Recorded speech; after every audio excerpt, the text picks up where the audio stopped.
Hi, this is Suresh Nampuri, and I play the part of Michael in Philippe's game Into a Dream.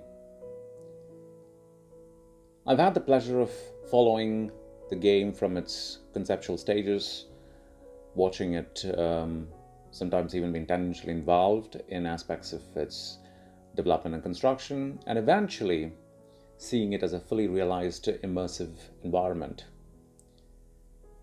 And what struck me when the concept was broached to me first was the notion that you, the protagonist, called Luke in the game, walks into your own dream. You inhabit your dreamscape, and there may be elements from your past, aspects of your memory that have been re-examined, elements from your present that sneak through the subterranean surfaces of those memories, and just maybe visions of the future that could have been, that you might want to have aspired to, all being glimpsed in flashes. In other words, dreamscapes are places without time. The past, the present, and the imagined future all coexist in one beautiful kaleidoscopic universe. The way you make sense of them is to construct a narrative. So your job in that dream is to construct the form and function and structure of a narrative so you can string together impressions, elements, sensations, and weave your story. Make sense of the past to understand the present, and then see the light of the future. Who you are depends on the choices you make, and that will tell you exactly how you exit the dream, in a manner of speaking. What I genuinely enjoyed about this concept was it blurred the notion of imagination and memory, of the perception of reality and imagination, and of course, purely defines the future, which is a pure construction of imagination, as the sum total of all the choices that you have made before and that you're making at the moment, but with the added input that there has to be an extra choice you make, which is that the future is fluid, and your definition of what your own future should be, what the ideal future should be, changes at every moment depending on every choice you made in the present. The future is fluid, and it's not just a statement about the future being the sum total of all the choices you've made now, in the recent past, or in the past at any point, and are making now. No, what the game tells you is, because the game is a definitive act, it's an act of reconstruction, and it tells you that every choice you make right now changes who you are. You create a different world based on the choice you made. The world in which you made that choice no longer exists once you've made that choice. And the game is a ludic, manifest representation of that particular philosophy. At the end of the day, when you play a game, you play a sequence of scenes. You are in one scene and you traverse the scene from left to right.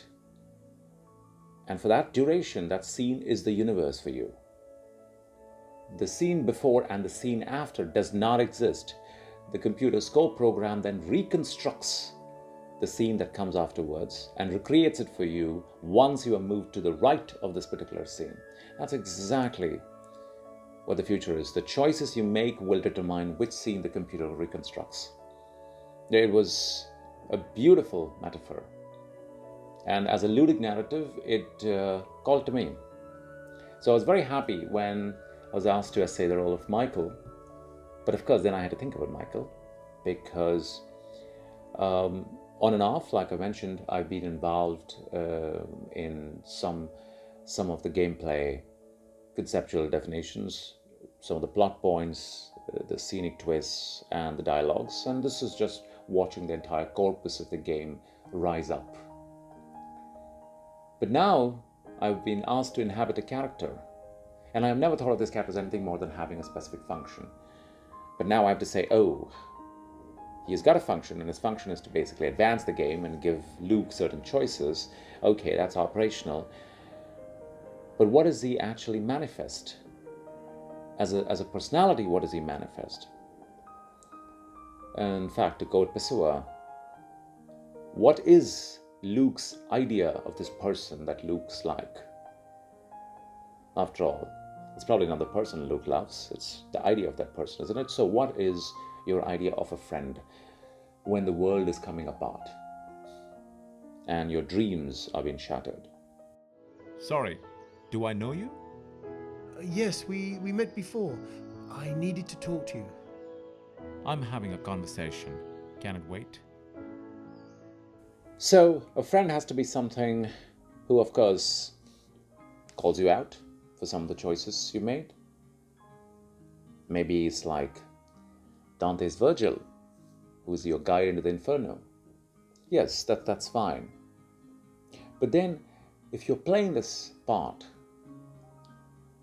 the question is, would Dante have been able to find his way down into the seventh circle without Virgil?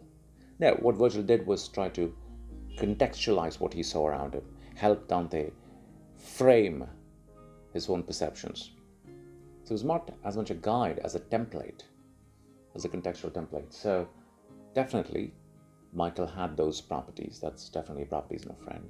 These are properties also the friend had to have qualities that you admire. And this is obviously an abstract statement. But what struck me was, into the game, into a dream, is a labyrinthine maze. Because that's how dreams are. They're labyrinths constructed of the past, present, and the future, where the flow of time is disrupted, is non-linear, is chaotic, is frenzied, is rearranged and reformatted. It is an actual defrag operation constructed by your subconscious on the entire landscape of your mind. So, what is Virgil? Virgil is the PG-13 version of something here. And I realized what Michael was. Michael was the Minotaur in the labyrinth. If you are in a large, vast labyrinth and you're stuck, you might not even know you are in a labyrinth till you move, till you are compelled to find the exit, because sometimes you forget there is an exit. That's what happens in a dream. You don't know how it begins, and you don't quite know when you're dreaming that there is an exit and you must wake up. Dreams are what need to end so you can experience the waking up part. So you're in a labyrinth, and the Minotaur is a precise construction, probably created by your own subconscious, fashioned out of the nether realms of darkness, who can look at you, hunt you down, give you chase, make you run. And when you run, you go looking for the exit. And that's when you realize the exit is really hard to find. And that's when you begin to realize you're going around in circles, there's no exit, and that's why you're in a labyrinth. The Minotaur is in fact the labyrinth defining itself. It is also the very manifestation of all the emotions that you ought to have. This is the exact opposite of trust. I trusted you, man, for all these years. It's the very manifestation of all the emotions you ought to have inside the labyrinth. The mirror of it. It snorts and grumbles and bellows and blows and rants. It is the very lens through which you define your own emotions, the fear, the frustration, the despair, the screams, the hopelessness, the bewildering, dazzling incomprehensibility of what you see around you. Michael is Luke's beating heart in lots of ways. He is his last vestige, not just of familiarity, but of all the hidden sentiments that Luke cannot express. He is the lens through which you understand the landscape of Luke's dreams. The living, breathing, sentimental core which gives an emotional tone and structure to how you see the dream landscape. He Luke's emotions. So there's a whole gamut of emotions that Michael is supposed to portray, which is great because a lot of these emotions are exactly what we've been going through while living through the pandemic. Isolation, solitude, depression, despair, desolation, curiosity, bedazzled, bewilderment, anger, rage, a flicker of hope occasionally, and maybe, just maybe, a sense of wanting an end. Somewhere hidden deep within him is a realization that maybe something should end. Because isn't that the purpose of a dream? To end so you can wake up. In lots of ways, this game reflects what I think is probably one of the greatest strengths of online content. We live in an age where online content broadcasting is democratized. Everybody is his own broadcasting portal. And one could ask, is there a moral or ethical margin here somewhere? And the answer is yes. Why do we listen to stories? Why do we listen to narratives? So that we can actually take a journey into unseen, hitherto inconceivable probabilities, figure out how we would react to these probabilities, and then journey back and realize we have an expanded sense of who we are and what we can be. So, if you want to ask, what is a person? A person is simply a function that reacts to a certain set of input variables in a certain way.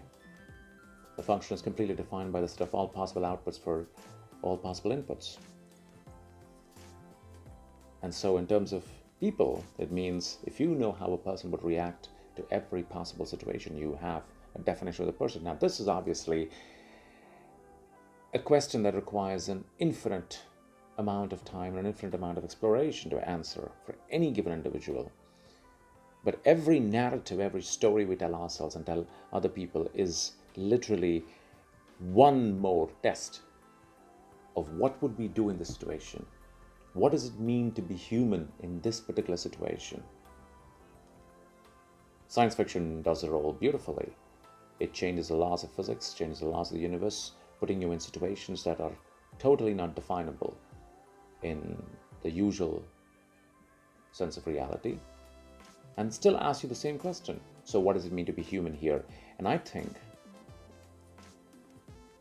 if you believe that programming is purpose and free will is choice, ludic narratives like the ones we're talking about are essentializations of the famous philosophical conceptions of what does free will mean? What does the sense of choice mean? If there is programming, this is free will existing with a pre-programmed purpose and destinations. And I suspect that that sense gets communicated very well in this immersive game playing environment where you have a sense by the time you finish the game and you come back to yourself and you've gone back to the opening scene maybe, or you've exited the game and are sipping your cup of coffee, that you have a sense of some of the questions you'd like to ask yourself if you ever wanted to think about what it feels like to be human, what it feels like to be less than what you could be, and what it feels like to strive towards the light of hope. So, it's a voyage. We hope you have as much fun playing it as we've had developing it. Here's to great journeys into a dream. Bon voyage.